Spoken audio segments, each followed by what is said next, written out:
Welcome everyone to this milestone Power Talk being held on the third anniversary of the Power of Pages Book Club. We have for the first time a mother and daughter as our guests, Rajni Sridhar and Swarashri Sridhar. Welcome both of you. Thank you. Rajni is a musician and music therapist. She's also the co-founder of Motivaluate Leadership Training, blending music, life, and leadership. She has been coaching young musicians and also tutoring women for self-expression and effective communication. To learn the therapeutic aspects of music, she has devised a musical meditation called Nada Dhyan, and she heals people with special needs and patients with Alzheimer's. Swarashri is a performing artist. She is also a Kathak dancer and a choreographer. She weaves stories through her dance movements. And like her mom, she too believes in call for action choreography. And she has been using her dance to raise awareness about several mental health and social causes, about Parkinson's, about anxiety, about women's empowerment, about Alzheimer's. She has performed at several prestigious platforms across the world, at the Swiss International Kathak Festival, at the Nehru Center in UK, at the Leadership Summit in Chicago, at the Cultural Foundation in Abu Dhabi, and at various venues across India. So we are excited to hear your journeys and your artistic choices. So welcome to the Power Talk session. Thank you. Thank you for having us here. So I want to ask Rajni that what was your earliest introduction to music and what led you to think of it as a profession?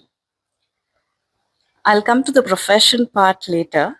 But as a child, when I was growing up, typically in a Tamil Brahmin family, my grandfather used to sing, and there was a very beautiful swing at our place. And I very vividly remember that I used to wash my hair. I used to love keeping it open, and I'd sit on the swing, and he would sing, and I would sing along. So that is how it very organically started. And there were particular melodies that I really enjoyed and which stay with me even today. And that was a very informal introduction into music for me. And typically in a household like ours, we would listen to a lot of classical music. And then when eventually I actually found my guru, my mentor, my teacher, the formal education began. So the interest was developed much in advance, and I never knew that I would be inclined to take this professionally. But yet, as I walked the path, it kind of opened up, and I said, "Oh, probably this is my line." Wow. What about you, Swarashri? How did you discover your love for Kathak? Well, coming from a South Indian family of musicians and artists, the natural line was to go into Bharatnatyam, and that's what I did. My parents put me into Bharatnatyam first, and what happened was my dance classes became very fluctuating because my teacher would travel a lot for her own performances, and she had it set up in India as well. Mm-hmm. And because there was that gap, I think probably a 5 or 6 year old child like me started feeling that distance with arts. And I don't know, I guess one day I woke up and I was like, no, I really just want to dance. Like, you can even put me in Bollywood. Like, I just want to dance. And I think being classically trained artists, both of them, they wanted me to have a classical base. And it just so happened that my mom did her set of research and she found a Kathak guru who was nearby our house. And that just so happened to be Dr. Pali Chandraji. And I started my training around 16 years ago, and it's just been a beautiful journey since then. So that's how. Wow, so it beautiful. started. And Rajni, what about you? Like living in Dubai, how have you been able to pursue Carnatic music? And I know that you passed on the love for the arts for your daughter, and so it must have become like a way of life for you. So before we came to Dubai, Sridhar and I were in Turkey, Egypt, Italy, and there also I did quite a bit with Carnatic music, but it was not on a very consistent flow. When I came to Dubai, it was very easy because a lot of Indians, South Indians, and people who would really know this art and appreciate it too. So we started organizing concerts, every time going into a bigger auditorium and setting up things and creating this event was a very challenging task. So we started creating concerts at home called the Betek style, the chamber concerts, where very dedicated art enthusiasts would come, and it would give the performers and me especially a chance to keep developing. So that was a very beautiful process, and it still continues. Okay. Though the venues have changed, the thought processes have changed. There is a lot of evolvement as a person and as a professional musician in me. So when we started doing more and more of that, professionally also and technically also, we would develop ourselves, because those are benchmarks we keep for our own self and improve as a person, as an artist, and also create that interest of art and spread the goodness of art around. So that was the journey that we undertook, and it is very fruitful. Yeah, and so it was always like very musical in your home, the atmosphere, I'm sure. Yeah, coming to that, with Swarashri, I kind of, both Sridhar and I kind of understood that she definitely has a lot of inclination towards music. And we would play very silly games. I would tap on her on with some rhythm, and in her babyish voice, she would say, "Oh, this is the song." And I said, "Oh my God, like, this is like really cute." So then we would play more. And then I would sing a melody and she would identify the raga. So when she was 2, she would approximately identify around 15 ragas. Oh. So that was something on a very playful way we discovered, and we kept working on that. Okay. And to be very honest, we just landed today. We were in Ahmedabad and Delhi. She had shows. And even in Delhi, I was tapping something on her back and she was trying to figure out what it is. And I said, even now it continues. So that's the conversation. Yes, the depth of conversations So have... you have it in your genes. Obviously, she has it in her genes, But, that's the journey. Yeah.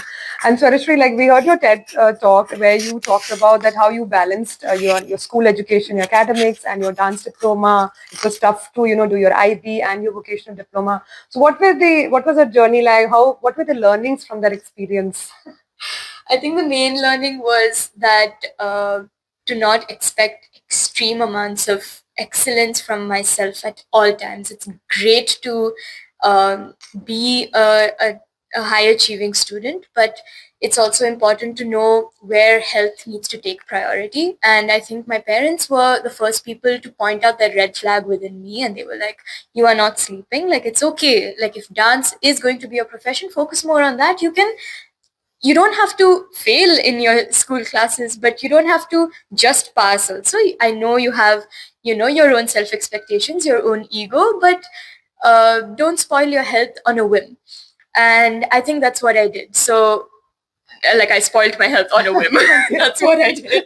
And it was not called for. So the recovery process after that took almost 3.5 years probably. Okay. And I'm still recovering, and you might see that actually on my skin. I got hyperpigmentation due to stress. Oh. And I feel like the more and more I see students, I see that their parents are quite encouraging. They are trying to provide a healthy setup at home. But it just so happens that in our subconscious, it is that we expect so much from ourselves. Or maybe it's because we have such a healthy environment, or we're living in Dubai, we come from privilege. So we feel like, oh, we need to prove it to ourselves. We need to prove it to our parents for giving us this setup, that we end up putting more expectations on ourselves. So it's, I think, important to take a step back, have healthy conversations with your parents, and if they are correct, then probably listen to them. So Rajani, tell us about this journey of creating Nada Dhyan, and what have been the experiences? What have you heard from people after they experienced this? To talk about Nada Dhyan, I have to tell you how I kind of moved from the typical classical, Carnatic classical vocalist and concert performer. There came a stage in my life where I said that, the typical concert presentation is very nice, but it wasn't fulfilling enough for me. And I felt that there is something more to this music that I need to do. And I felt that was my calling. And I started thinking more about it. And then I said, this music has a different purpose. So that led me to music therapy. And a very beautiful, lovely, knowledgeable, empathetic, mother-like guru came to me. And I'm still in the process of getting more educated by her, Mrs. Rajam Shankar. And I went to her and I understood and I started learning music as a therapy. So I could use the classicism of the music and blend it with the therapeutic aspects of it. And then that presentation started giving me immense joy. And I started using those techniques with my students and it helped them. And then I said one day, and I was quite into meditation as well. And I said, no, I want to do meditations with live music. Now, if I'm going to sing live for a meditation, and if I use words, it's going to distract. So I said, no, I need to sing non-lyrical, therapeutic music in a way that can lead people into meditation. So that is how Nada Dhyan was born, because sound is the basis for everything, for the music. But how we give the sound is what matters. So how we give the sound determines what that sound is used for. Lovely. Say that.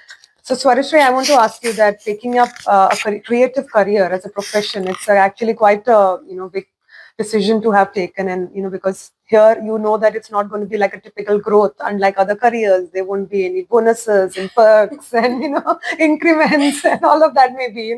So I want to know that how did you come, or are you ready for this journey, and how did you decide on this?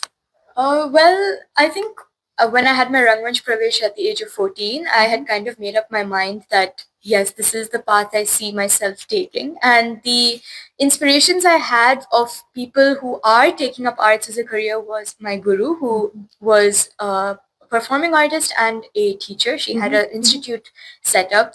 My mother, who was more into performing arts, and she would teach one-on-one. She focused more on one-on-one. I saw the group-based teaching in the institute that I was studying in. And as I started performing, I realized that that is giving me way more joy than maybe currently teaching, which is probably the more traditional way to go, right? Because that gives us income that is more stable. I've been very grateful and will continue to be so, because my parents are very supportive of my career choice. And I know that if anything happens, at least emotionally, I have a fallback. Rest, whatever happens. Because I think emotional support is the first thing that parents can give. And here I'm getting that. So I've gotten the courage to take that risk of taking arts as a career. So that's number one, the emotional support. Number two, so the second thing, apart from the emotional support that I get from my parents, is that UAE is a beautiful space to navigate arts and culture. As I've grown up, UAE has also grown exponentially with their funding for arts, their creative community that is brimming with so many different performances, with exhibitions now that we see. There's Art Dubai, there's World Art Dubai, and multiple other things that have room for performance artists such as myself and cultural artists such as myself. And as I was telling them before, that UAE is a beautiful mixing pot of cultures, and I don't think we just say that, right? We say that because it's a beautiful space made of expatriate culture that people can bring in their thoughts and their emotions and their own stories and make it what it is. And as an artist, to navigate that space is also very beautiful, because I'm a Kathak, I'm a storyteller. Kathak is basically storytelling through dance. So I have the opportunity to hear so many stories, to see so many stories, and then to tell those stories with accurate representation, which I think matters. And yeah, it's a beautiful space to collaborate. It's been very interesting to navigate it. Mhm. And I think I'm also at that age where I'm able to have more fun out of it until I fully grew up. So I think I'm trying to make the most out of that before all the responsibility comes on my head. And I'm sure you're going to shine, Thank and you. you already are, you know. So, and I want to know from both of you that, you know, give us a glimpse into your artistic home. I know that you've just landed today from a concert and you've just rushed to another event. And you just told me that how you are playfully, you know, incorporating music into your life. So give us a glimpse about your household. How is it?